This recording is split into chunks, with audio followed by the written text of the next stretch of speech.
3 hours later, Steve announced that we were ready to come out of tunnel. We had no idea what to expect, but we were far enough from the planet that housed the prison to believe we would be able to make our initial approach unnoticed. From there, I had no ideas about what the others had in mind. We were only ordinary people now. I was planning on taking the powder once we learned as much as we could about the prison below, but I had no idea how I was going to do that without revealing everything. I might have to confess the truth if we were going to get Gliwixix, Captain Hjai, Urch, and Nyana out of that prison. The only way I could think of telling the truth, while keeping my friends from risking death, would be to flush the powder out the airlock after taking it and before telling them. That meant that whatever we did would have to work, because it would be my last chance to use my former skills. If I rolled a 3 or lower, it would be my last chance anyhow. I hoped I might have a decent amount of time before having to do all of this, though. The clock was ticking with the Phatic Renegades and their ridiculous plan to destroy Confederation Central, but I hoped we could take the better part of a day, at least, to learn about the prison. That seemed like a safe bet. It was a losing bet, though. The moment we emerged from tunnel, ships were firing on us. Steve punched in some immediate evasive maneuvers, and we were thrown hard against the side of the ship. I felt my shoulder slam into the bulkhead, but I ignored the pain, which was very real. Any injuries I sustained would have to heal the old-fashioned way, given that my upgrades were now a memory. Steve banked hard again, too fast for the artificial gravity to compensate, and I was thrown in the other direction. A deep rumble told me we'd been hit by something. More likely grazed, since we weren't spiraling chaotically or exploding. Still, our ship was little, and any damage was likely to be bad news. There was another quick turn, and I threw my hands up in time to prevent myself from slamming headfirst into the bulkhead. Then, in a moment of relative stability, I scrambled up and pushed myself over to the weapons console. No one had to suggest it. We'd been through this enough times that I knew how it went. I checked my readout to see how bad things were. Things, as it turned out, were bad. There were 4 Phatic cruisers in our vicinity, all of them firing weapons. They were making no effort to communicate. These ships wanted to destroy us, not stop or capture or interrogate. They wanted us dead. I thought about the powder and the dye in my pocket. I could try to augment my abilities, but I wasn't sure it would do me much good. I was limited by the speed and power of the shuttle itself. Any advantage I might gain in increased reflexes would be lost by the time I took to ingest the powder and roll the die. I fired a few PPB bursts at the passing saucer. There were direct hits, but we were no match for their defensive capabilities.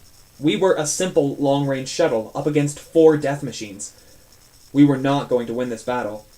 We weren't even going to survive it. Our only chance was to get out of there. And I had no doubt Steve and Tamrat were working on that. "Can you do that quick reverse thing again?" I asked Steve. "We've taken some engine damage," he grumbled. "I can't get the readings I need to execute." So a quick and easy escape was not in the cards. We were going to have to get through this the old-fashioned way, with space weapons. I checked our armaments, hoping we had something more powerful than PPB cannons.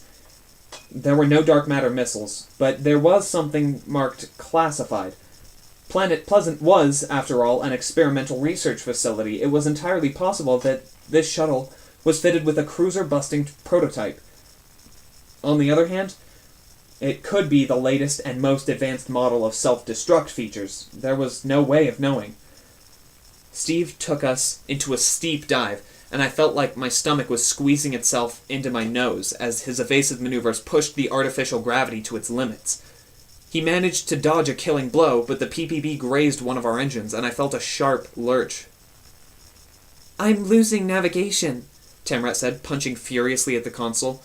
"I can't even begin plotting a tunnel until the nav system reboots. 6 minutes. Her voice was hollow.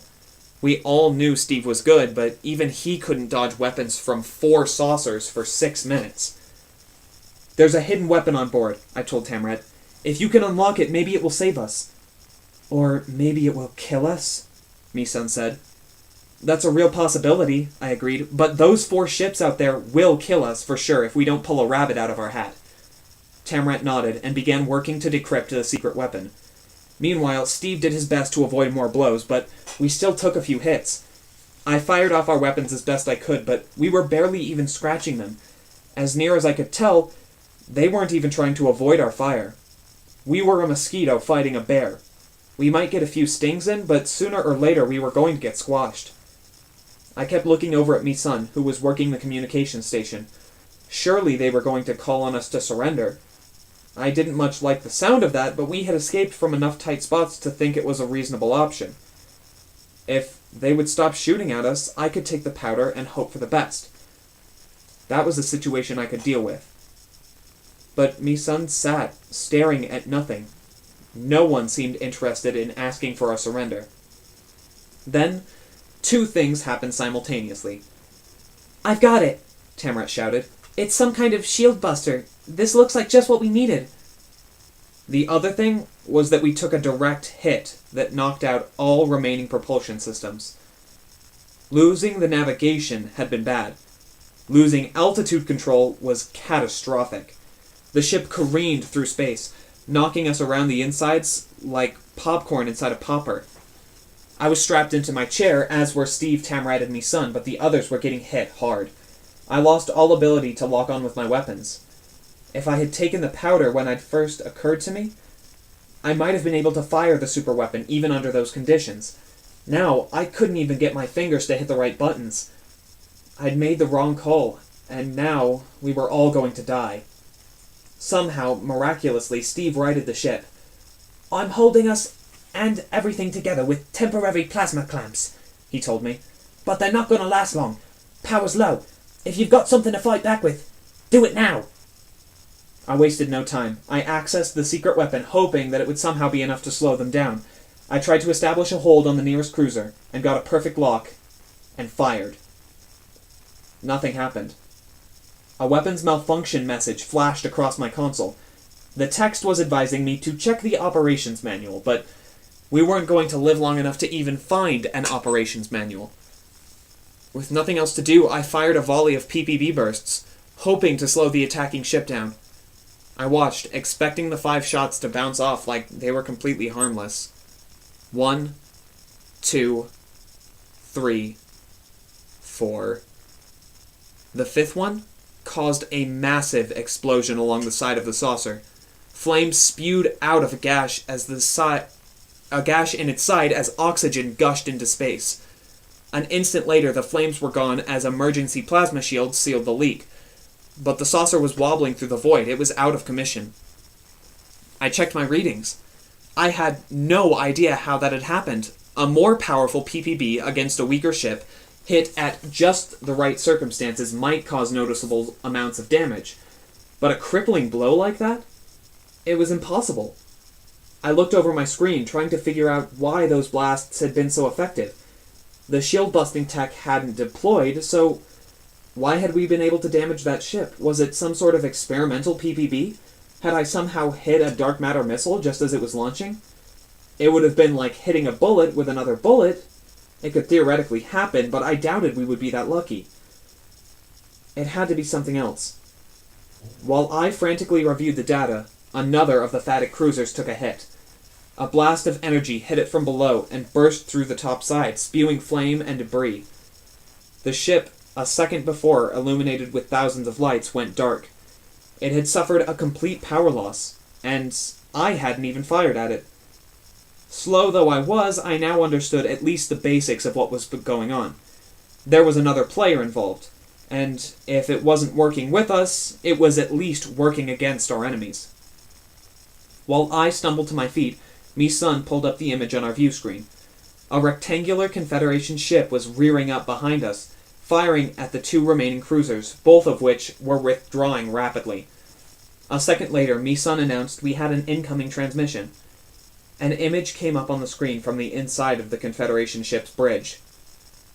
You looked like you could use some assistance, Captain Quassel said, her massive, protruding eyes sparkling with delight. She raised her trunk and pointed towards us.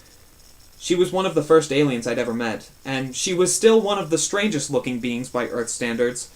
But I didn't know that I'd ever been happier to see anyone's face. Captain Quassel showing up under any circumstances was good news. In an emergency, it was great news. Your timing could have been better, Dr. Rube said, looking very pleased. But it could hardly have been more dramatic. We've had some delays, Captain Quassel said. and things have been quite dangerous, but everything is now under control. In fact, we were escaping the system when we picked up on your flight and had to backtrack to get you. You tunneled in directly in front of our pursuers. What are you guys even doing here? I asked. I guess you didn't get our comm beacon, She said. so you don't know that this part of the plan is no longer necessary. We received some intelligence that prompted us to act immediately, so we were not able to meet you at the agreed rendezvous. I don't understand, Dr. Rube said. One moment, The captain said. some friends want to say hello. Nyana and Urch stepped into the image. It was hard to describe what it was like to see them, safe on the bridge of Captain Quassel's ship. They looked unharmed and happy. At least, Nyana looked happy. It was hard to tell with Urch's warthog alien face, though his mouth was open in a way I thought might be a smile. They had been with me on the kindest position, and when it was destroyed, I was sure that they were dead. Then I'd learned they were actually being held prisoner, and while that's certainly an improvement over dead, it was no reason to celebrate. Since then, all my energy had been directed towards breaking them and the other prisoners free. Now they were here. The enormity of what it meant washed over me, and I had to grab onto the back of my chair to keep my still wobbly legs from buckling. Zeke, I'm very cross with you, Nyana announced. I told you this trip wasn't going to be safe. She looked a little thin, and like everyone else around me, she probably hadn't been getting much sleep, but otherwise, she looked fine. You were right, I told her, feeling myself choke up a little. I always am. It's good to see you, Nyana, I managed. I imagine it is. Captain Quassel, I managed. If you have them, does that mean you have the others? The captain nodded at someone, and the image broadened. Also on the bridge were Captain Hyai and Glee Wixix. The rescue had been successful. Captain Quassel had gone in with a fad crushing battleship and yanked out the director by force. Now we had exactly what we wanted. We were going to topple Junip, save the Confederation, and liberate Earth. It really was all over. I wouldn't have to take the powder and roll the die again. I could stop feeling like the lives of millions rested on my actions. The good guys had won. We're going to lance you in, and then we shall return to Confederation Central, Captain Quassel said. She must have understood the look on my face because she added, I believe about 10 minutes after we arrive, this conflict will be resolved.